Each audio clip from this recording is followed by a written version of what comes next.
Oh, hey, 5 Minute Fries with Vince. And you're wondering what I'm doing here.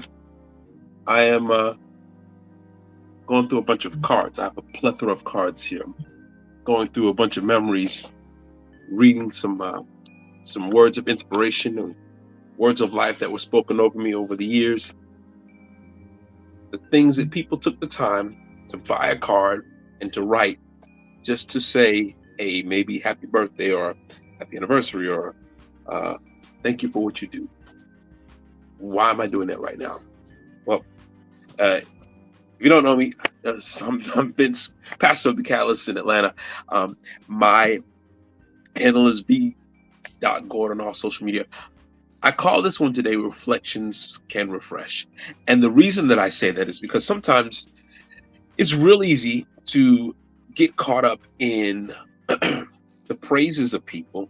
It's real easy to get caught up in the words that people say that are poisonous, that are vindictive, that sometimes undercut or undermine who you are. But sometimes it's good to be able to look back at words that were spoken that were encouraging, especially during a time when you need it the most. I don't know about you, but sometimes, I need to remember why I do what I do. Sometimes I need to be encouraged. Not that God's word is not enough, not that what he speaks over me doesn't already satisfy me, but sometimes it's really good to see how the Lord uses people to confirm what he's already spoken over you. Lamentations chapter 3, verses 21 through 23 says, therefore I recall to my mind, therefore I have hope.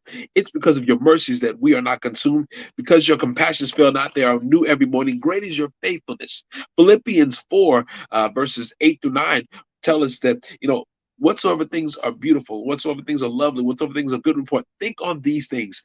It's those things that sometimes help you to get, I want to say it's kind of like a reset. It helps you to refocus. It's kind of like a litmus test so that you can filter through the lies that the enemy tells you, because sometimes when you're trapped in your own head, you can hear some of the things and the lies that the enemies use people to say that have found root in your heart and found root and they begin to try to bear fruit.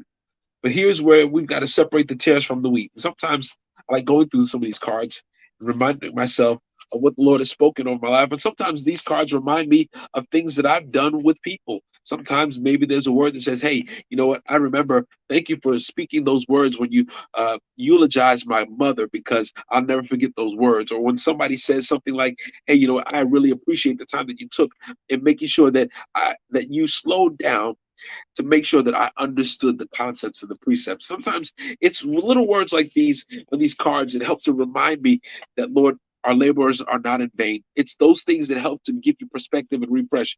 And if you're a leader, if you're a person, listen, you may not have cards. Maybe you've got a text message. Maybe you've got something that was written in your yearbook back when you were in high school. Whatever it is, I need you to go find something when someone wrote to you, spoke to you, they spoke life over you, they encouraged or they confirmed what God already spoke over your life.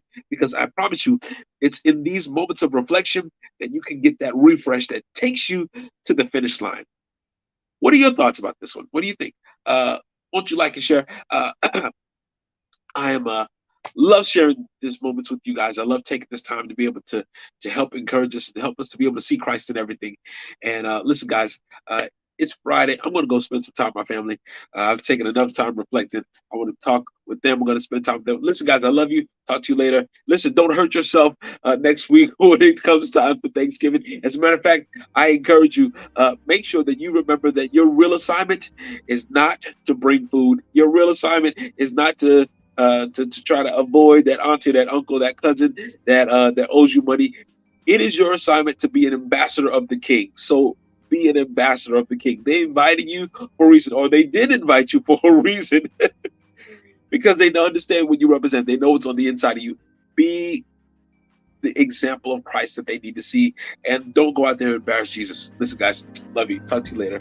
Bye.